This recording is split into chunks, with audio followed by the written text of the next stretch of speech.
So, hello and welcome to another episode of Every Mind Matters. My name is Mark, and today we're talking about the benefits of acupuncture for mental health.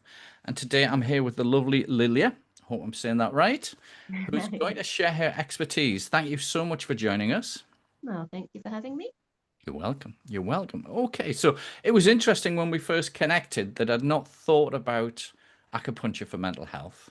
Mm. And then somebody reminded me that quite often hypnotherapists use tapping, EFT tapping. hmm And I'm told that acupuncture points. Is that right? Yeah, to be honest, I don't use tapping so much and I don't know too much about it. But yeah, I understand at certain points, like kidney 27, I think is one of them, on the collarbone and different areas um, that can help sort of reset the nervous system and meridian system. So yeah, a lot of these therapies are connected, as we'll probably see. But yeah, because Chinese medicine is very old. It's like up to 5,000 years old, Wow. essentially. So I, a lot of holistic therapies, of course, just have different ways of describing the paths of energy through the body. But ultimately, you know, we're all bodies and humans. So different ways of describing the same thing can be useful. Yeah, yeah. Okay. So let's start. What exactly is acupuncture for people who don't know? Well, um, it is its sort of most simple form. It's use of very fine needles to stimulate different acupuncture points around the body. Um, those points are chosen very carefully for the individual, and their on meridians are associated with different organ systems or meridian systems that have kind of different correspondences in Chinese medicine. So, with potentially one needle or several needles, we're trying to help the body restore balance in those organ systems or elements. Um, so, yeah, that's the Interesting. very kind of basic summary, I guess. Good, good. Okay. And from a mental health perspective, how can acupuncture help there?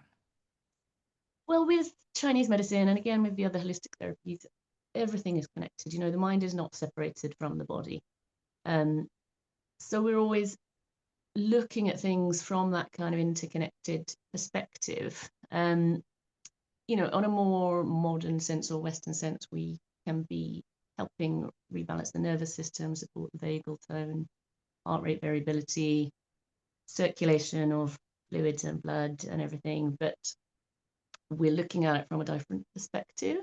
Um, and very much individualized as well. So, for example, you know, we might have 5 people with anxiety they've been diagnosed with or self-diagnosed, but we kind of maybe want to look into the specific symptoms for that individual or what can trigger their anxiety, whether it's more of a physical reaction or a mental reaction if it affects their sleep or digestion or all of those aspects kind of give us clues as to which system is out of balance and therefore how we can support that individual to get back into balance and therefore support their mental health as well as ideally all their other symptoms at the same time.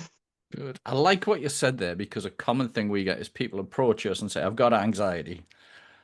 How Mm, much is it to sort it out? And yeah, we have to do an assessment because it can be very different from person to person.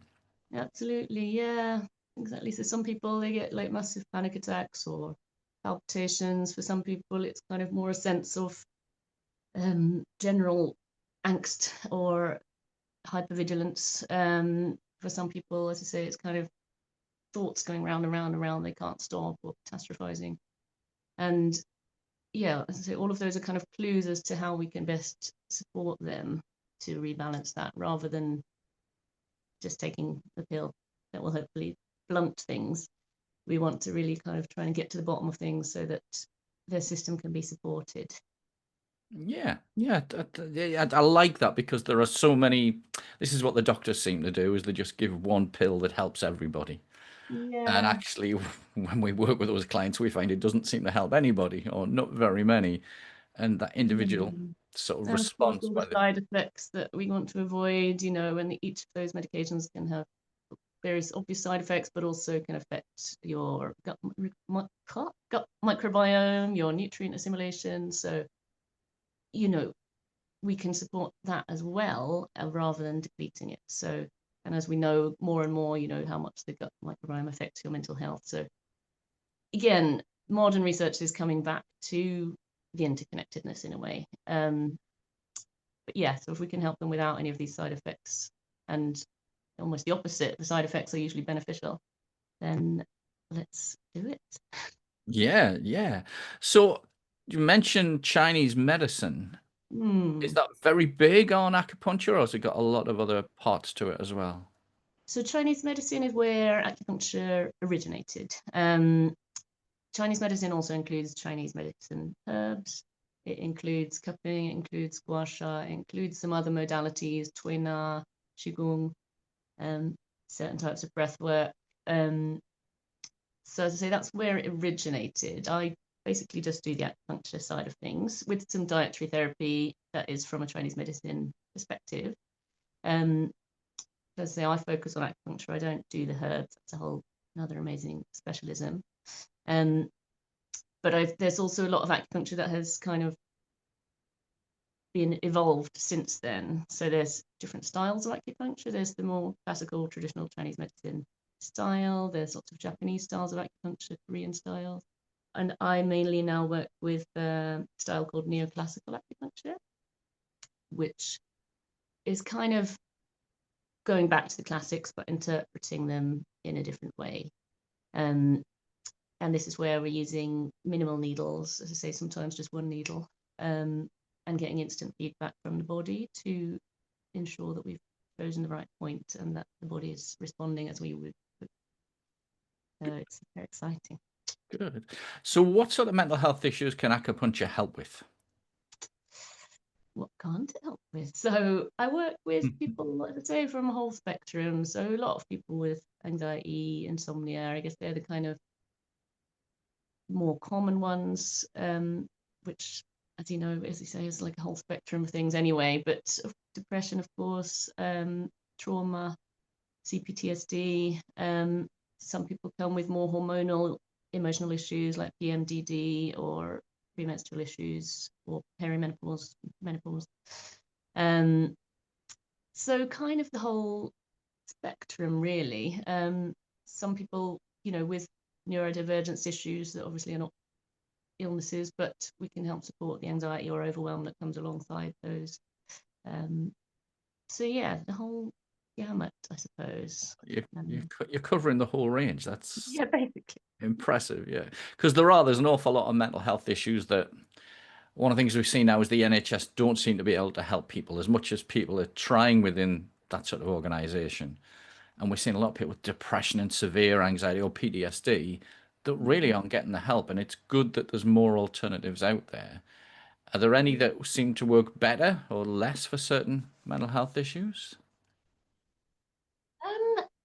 Hmm, it's hard to know. Some things, I suppose, it takes a bit longer to see a response. And if people are on medication already, sometimes the response is a little bit slower, or, we can help them if they're interested in reducing the medications, obviously, alongside their doctors and everything. But sometimes we get a really rapid response, but also I feel like it works really well alongside talking therapy sometimes, or sometimes it's the help they need to be able to do talking therapies. So sometimes people aren't able to kind of vocalize what's wrong, and we can kind of get them to a level where they can get to that next stage of getting therapy or hypnotherapy or something, or the other way around. Sometimes people have had all the therapy, they can analyze and they know logically all of these things, but maybe we need to work a bit more somatically or on a different layer as to letting that kind of actually process and become part of their being, I suppose, that understanding that it is actually okay, or it is in the past, or it doesn't need to be part of their identity anymore. Ah, I like that. That's something we talk about a lot is Mm. the identity, because a lot of people we find they always say this, oh, I've been anxious for so long, I've always done this. And we have to Mm. try and change that story, that Yeah. identity, because if people get stuck in that, it's a lot of hard work. Yeah. And I think, as I say, that's where I think it can work really well alongside hypnotherapy to kind of bring that together, that kind of subconscious retraining and the neurological retraining, but also embodying that potentially. And it's totally understandable when people have had things for a long time. Same with chronic pain and stuff. It's like you've almost just got so used to that being part of you. It's very hard to imagine how your life could be in a different way. So that is an interesting aspect. And I think it's also really interesting sometimes. I've helped people when they've been to a retreat or used particular medicines. And again, it just hasn't quite integrated completely. So the acupuncture, they can really kind of help reconnect that sort of realization with the embodiment of it. Is very fun, sort of beautiful part of the job when people kind of just almost take that breath in and kind of have that connection. Brilliant, brilliant. So tell us about your story. How did you get into this? Well, I was always one of those children that asks too many questions. So I think just Western medicine never really answered all my questions properly. I felt like I used to have a lot of eczema, for example, and they would give me the steroid cream and it would stop itching, but of course if I stopped using the cream it would come back, and I was like, this obviously isn't getting to the bottom of things. And I like getting to the bottom of things, so I wanted to look at things a bit differently. So I was always interested in reading stuff about complementary therapies, shiatsu, all these things when I was quite young. And then I did work experience with an acupuncturist when I was 14. Yeah. And then a couple of years later, he treated me when I had some quite serious glandular fever. And so I experienced firsthand that kind of instant relief, and had some ongoing treatment to sort of deal with the sort of post-viral issues that I was experiencing. So then I had a lot of acupuncture and herbs, all that. And then, so over the years, I have always kind of veered more towards, I guess, more holistic therapies. And then was working in sustainable development charities for a while after my first degree. But again, almost felt like we weren't really getting to the crux of things. So realized I'm better working one-to-one with people, really, and hopefully by helping people feel their best self, they can also have a wider impact on the world and their community. So kind of it all came back to acupuncture in the end. Good, good. I like that you're working with people and you help them to get a benefit, and then there's a benefit out to the people around them in the world. And I do like that sort of attitude in a therapist. I think it's so important to recognize, isn't it? Even as a small thing, you smile at someone in the street, you help their day. Like, we can have such an impact when we're feeling in the right place for it. And when we're in pain and we're suffering and we're anxious, we can't make the best decisions for ourselves or for other people around us, and we can't necessarily be our best selves. So, another reason it's not selfish to look after yourself. It's really important for everyone. And we can just all kind of spread that love. Yeah, it's all sort of so interconnected on so many levels. It's absolutely very good, good. So for somebody who's never tried acupuncture, what does it feel like? What is a session like? So say in the type of acupuncture I do, we'll have a little chat, we'll do a thorough consultation, medical history, all of that stuff. We'll get you comfortable on the table. I will be feeling your pulses. I'll feel different areas on your tummy, your arms, legs, and kind of almost checking in with the body as to where the obstacles might be. And then we will choose, as I say, potentially just one point or several points. And then we'll just keep checking back in with any of those tender areas to check that they have released. And if you have any pain at a time, then we'll check that if that's released or if that's at least improved significantly. And then we'll just let you relax and let the needles do their thing for sort of 10-15 minutes or so. People zone out, people fall asleep, people people feel heavy or light or generally chill out. And then we see how they're getting on. Good, good. And what sort of results can people realistically expect from acupuncture? Again, it does vary, of course, depending what they're coming for and their general constitution and how long they've been struggling with that particular issue. The immediate response is almost always just feeling very relaxed, floating off into the day. Usually have a really good sleep that night. People are often just like, that's the best sleep I've had for years. And then, as I say, it's very variable. Like if it's a pain or an injury, they'll often find very quick relief, but it might only last a few days after the first session, and we might need a few sessions to kind of really shift that.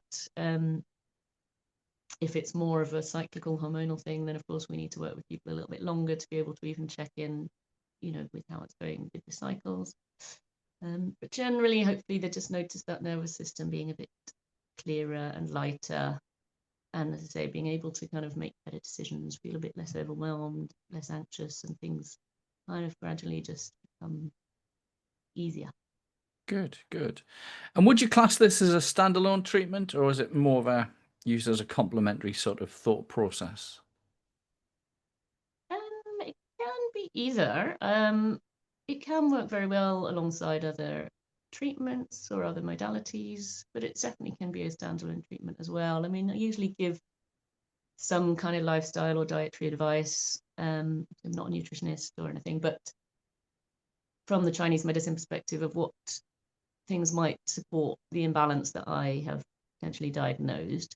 The lifestyle is always an issue. If people have a treatment and then they run off and do something that's very bad for them, like it's probably going to mess up the treatment a bit. But again, hopefully we're helping them so that they just naturally also feel like they make better decisions for their own health.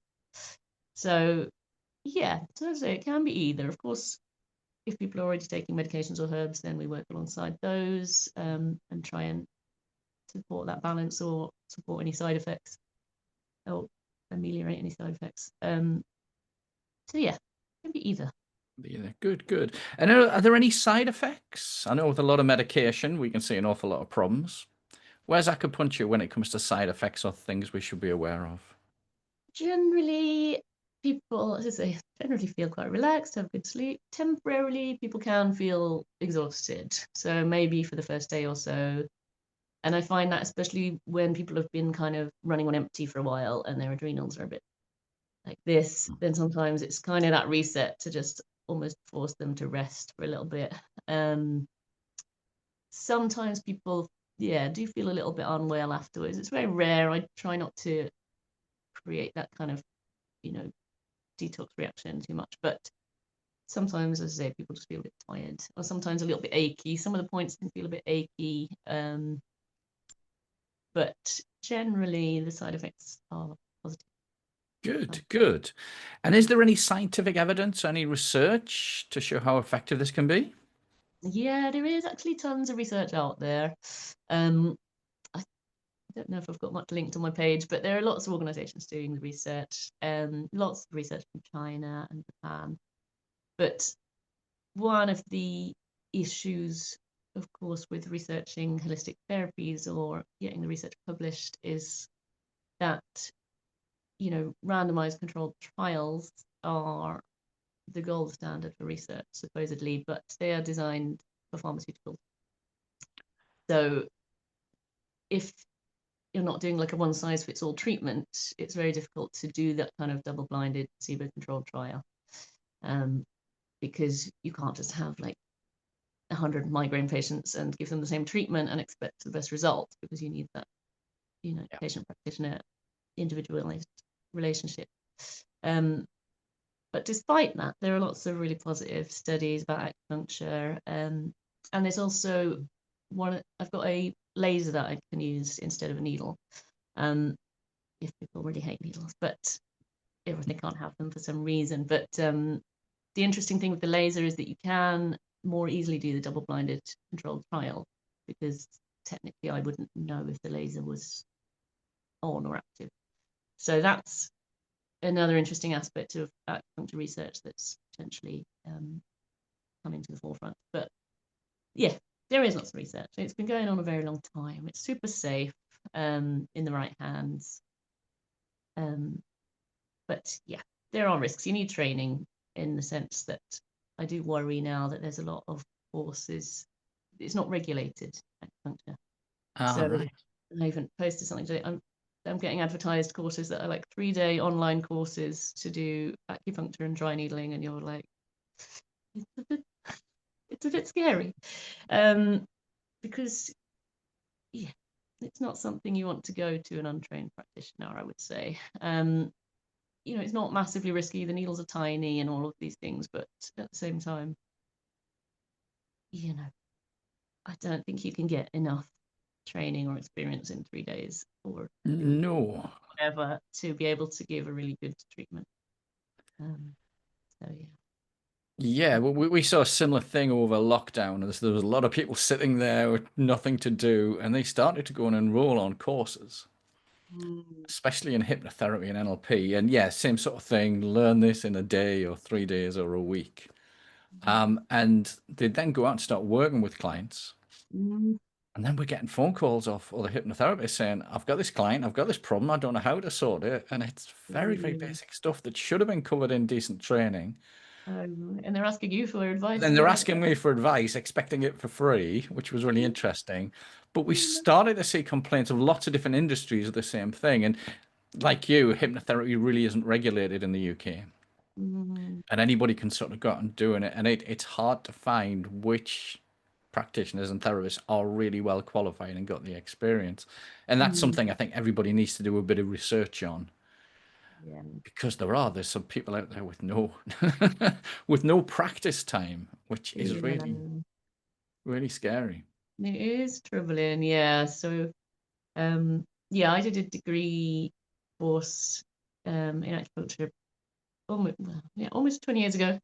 Um, and I've been practicing ever since. So I'm quite experienced. And so if you go to the Association of Acupuncture Clinicians, everybody on there is degree level trained. So that's kind of a register of people. And also the British Acupuncture Council, everybody is degree level trained.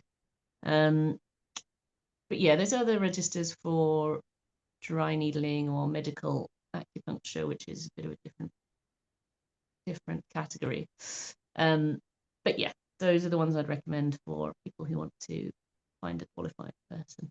That's good. That's good. And where do you see acupuncture going at the moment? Do you find that sort of complementary therapies are picking up speed and a lot more people are looking at them? Well, it's an interesting question because of the lack of regulation. So, some doctors and nurses and stuff are providing it, having done a couple of weeks course. So, in a way, that's helping gain acceptance and trust of acupuncture. Um, I feel like it's getting more accepted, yes. And one of the interesting things that I think is a lot of the private health insurers also cover acupuncture now. Good. And what I think is interesting about this is that, they're not doing it for their own benefit, are they? They know that acupuncture helps people feel better and be less ill. So they're only interested in their bottom line, really, aren't they? So they're Yeah. only going to pay for things that are long term going to help them financially. So I think that's maybe a bit of a sign of the way things are going. Not that I want everyone to have private medical insurance, which is another worry about the whole system at the moment. But as I say, maybe it's a bit of an indicator that it's becoming more accepted and trusted, and valued. That is a worry. It's a shame because on my family side, my dad used to be a director of a psychiatric hospital, and he worked really hard to get standards up. And we've seen sort of the funding be cut year after year. And now we're seeing so many people saying they feel rather let down by the NHS if it's not physical stuff, anything mental health. Are you Mm. finding that same sort of experience at the minute? Yeah, I mean, as I said, people can get referred to CBT, but the waiting lists are so long. And really the doctors are so limited. Yeah, they only really have medication to offer.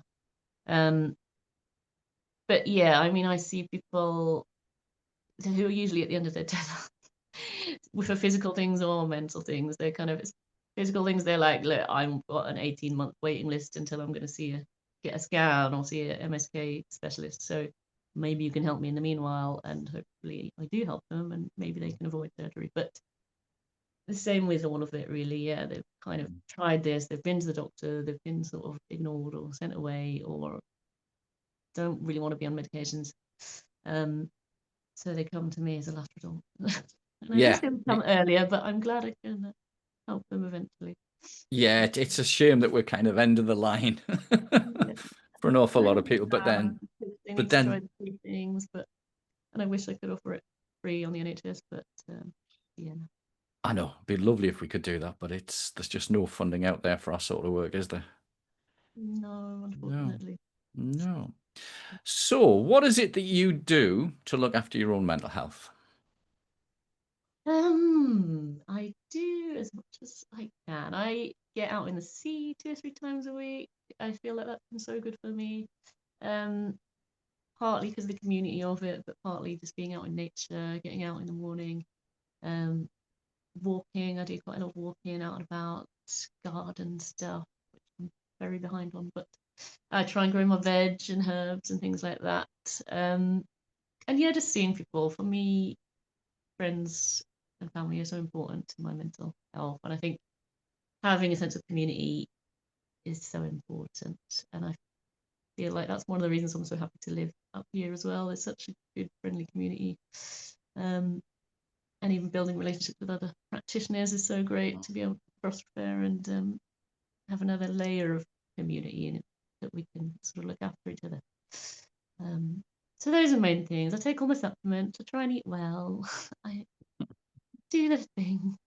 Try and rest sometimes. Get some good sleep. Good. Yeah. Yeah. Brilliant, brilliant. Thank you so much for that. If people wanted to get in touch with you, how could they find you? Yeah, I've got my website. Hopefully you can add links to these things. It's lifeisforlivingwell.co.uk. My Instagram is my full name, Lilja Katanka. And I've got a Facebook as well, Life is for Living Well, Acupuncture, I think. And just email or drop me a text or a WhatsApp, and I'd be happy to answer any questions. I'm also going to add a free download to the website, which again I'll send you the link for, with a little summary about acupuncture for mental health. So if you want to download that, then click on the link and get in touch. And I would love to hear from people. Lilia, thank you so much for that. That's been so interesting. I'm sure a lot of people are going to enjoy this, and hopefully we can push a few more people your way to get the help that they need. Thank you, and lovely to meet you. And yeah, hopefully it sends some people to you too. And thanks for having me. You're more than welcome. Thank you all so much for watching. We'll see you in the next video, hopefully, and have a great day.